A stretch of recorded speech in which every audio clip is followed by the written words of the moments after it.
Pada program kali ini kita akan membahas salah satu penemuan arkeologis paling penting dalam sejarah studi Alkitab dan Yudaisme, yaitu tentang naskah Laut Mati, serta komunitas religius yang sangat erat kaitannya dengan naskah-naskah tersebut, yaitu masyarakat Qumran. Kita akan menelusuri latar belakang sejarah penemuan naskah Laut Mati, serta dampak besar penemuan ini bagi studi Alkitab Perjanjian Lama, sejarah Yudaisme dan iman Kristen.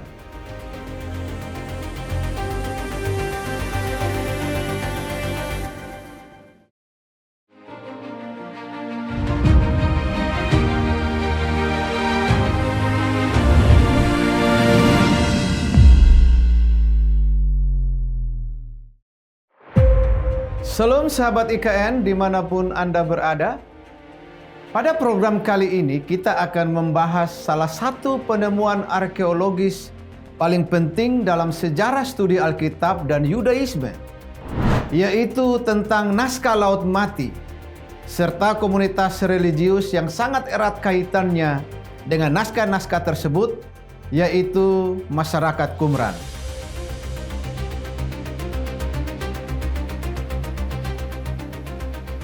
Kita akan menelusuri latar belakang sejarah penemuan naskah Laut Mati, isi dan jenis naskah-naskah tersebut, kehidupan religius dan sosial masyarakat Qumran, serta dampak besar penemuan ini bagi studi Alkitab Perjanjian Lama, sejarah Yudaisme dan iman Kristen.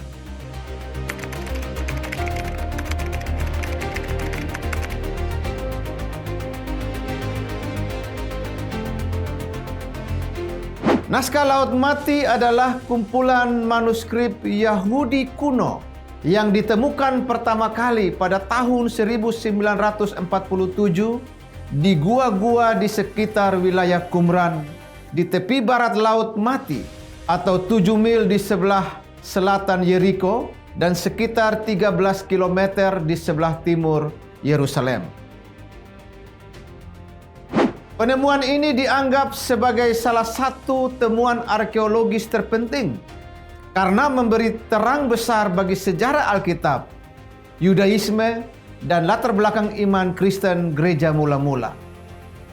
William Albright, seorang ahli arkeologi Alkitab dari John Hopkins University Amerika, setelah melihat naskah ini, ia menyebut, inilah penemuan terpenting masa kini dan inilah salinan Alkitab yang teragung yang ditemukan pada masa kini.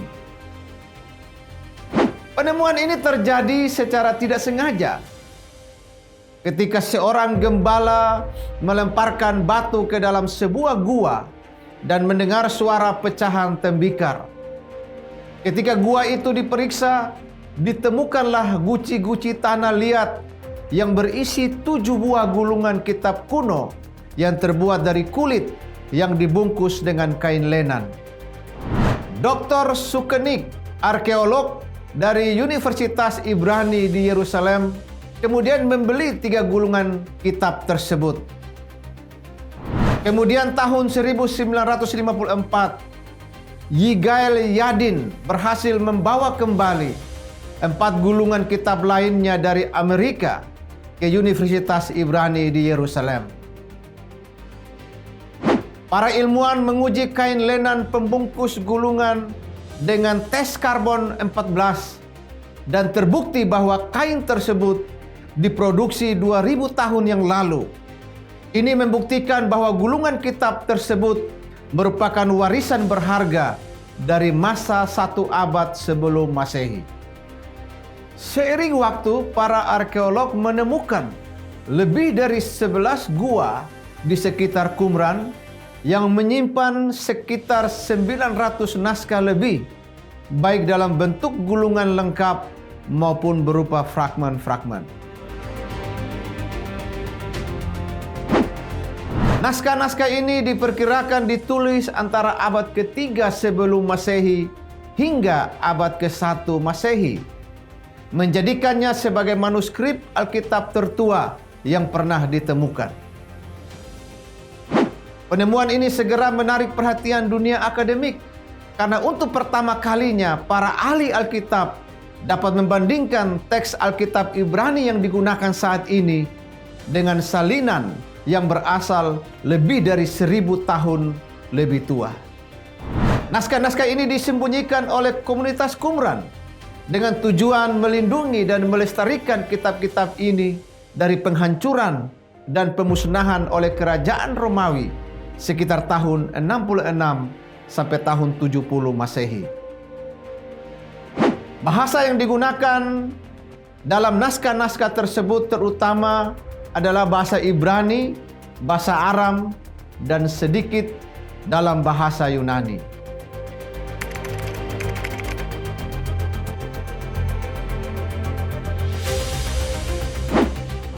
Secara umum, naskah Laut Mati berjumlah sekitar 900 lebih manuskrip dan terdiri dari 3 kelompok utama. Yang pertama, kitab-kitab Alkitab Ibrani, Perjanjian Lama. Hampir semua kitab Perjanjian Lama ditemukan, kecuali kitab Ester.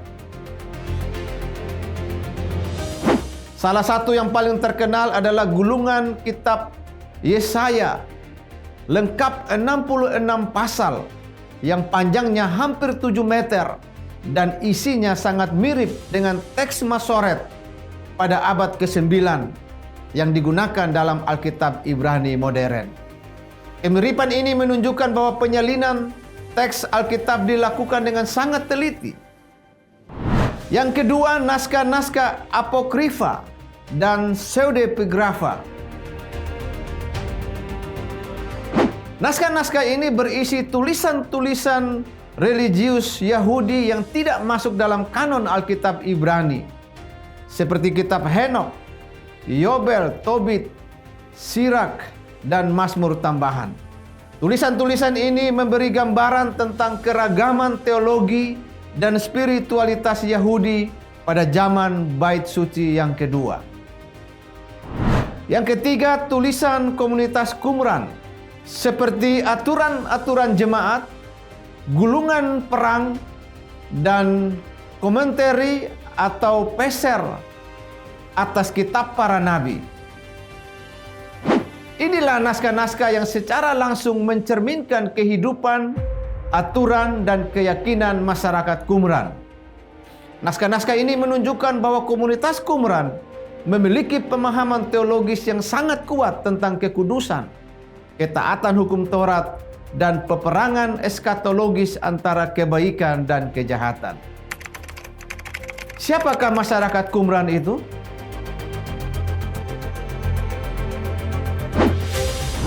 Masyarakat Qumran diyakini sebagai kelompok Yahudi yang hidup terpisah dari masyarakat pada umumnya.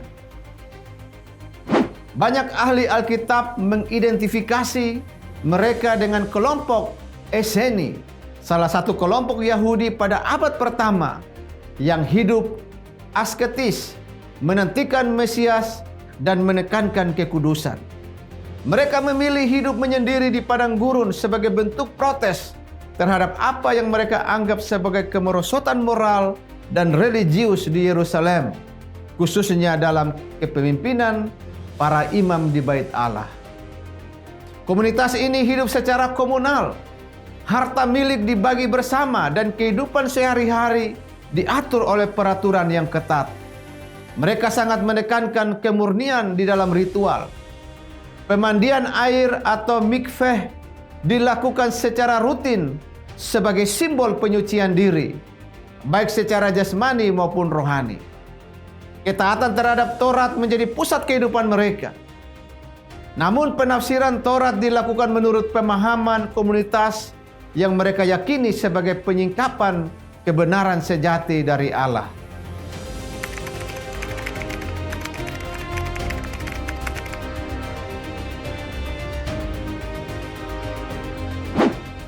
Teologi masyarakat Qumran sangat bercorak dualistis. Mereka memandang dunia sebagai medan pertempuran antara terang dan gelap, antara kebenaran dan kejahatan. Mereka percaya bahwa komunitas mereka adalah umat pilihan yang hidup di bawah perjanjian baru, sementara dunia di luarnya adalah dunia yang telah tercemar oleh dosa. Keyakinan eskatologis juga sangat kuat di dalam kehidupan masyarakat Qumran. Pengharapan akan Mesias dan kerajaan Allah sudah sangat hidup sebelum kedatangan Kristus. Mereka menantikan kedatangan akhir zaman, di mana Allah akan menghancurkan kejahatan dan memulihkan umatnya.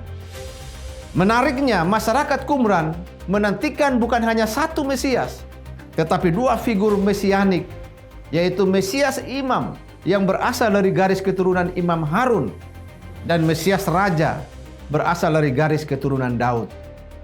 Pemahaman ini memberikan konteks penting bagi studi latar belakang pemikiran mesianik pada zaman Yesus dan pada zaman gereja mula-mula.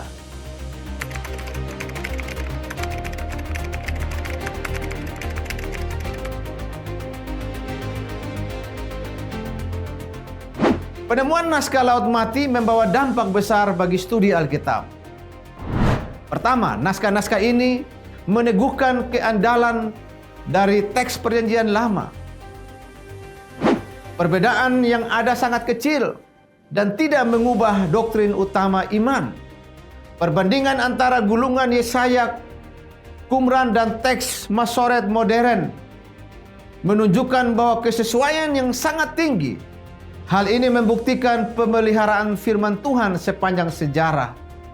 Bagi iman Kristen, naskah Laut Mati memperlihatkan keyakinan bahwa perjanjian lama yang dimiliki orang Kristen hari ini sama dengan kitab suci yang dibaca Yesus dan juga oleh para rasul. Kedua, naskah-naskah ini memperkaya pemahaman tentang latar belakang kehidupan agama Yahudi pada zaman Yesus.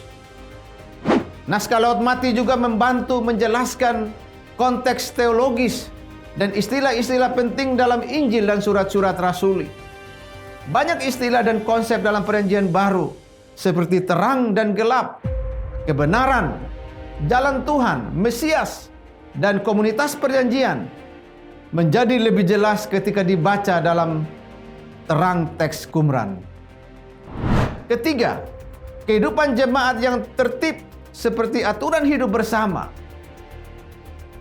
pembasuhan, perjamuan, disiplin rohani, dan mempelajari kitab suci menunjukkan pola hidup bersama sebagaimana pada cara hidup gereja atau jemaat Kristen mula-mula.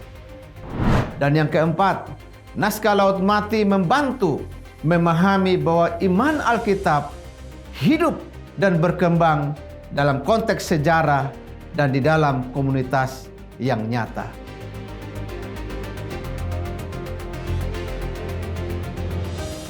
Sebagai penutup, naskah Laut Mati dan masyarakat Qumran memberikan satu cakrawala yang sangat berharga untuk melihat dunia Alkitab dengan lebih jelas dan utuh.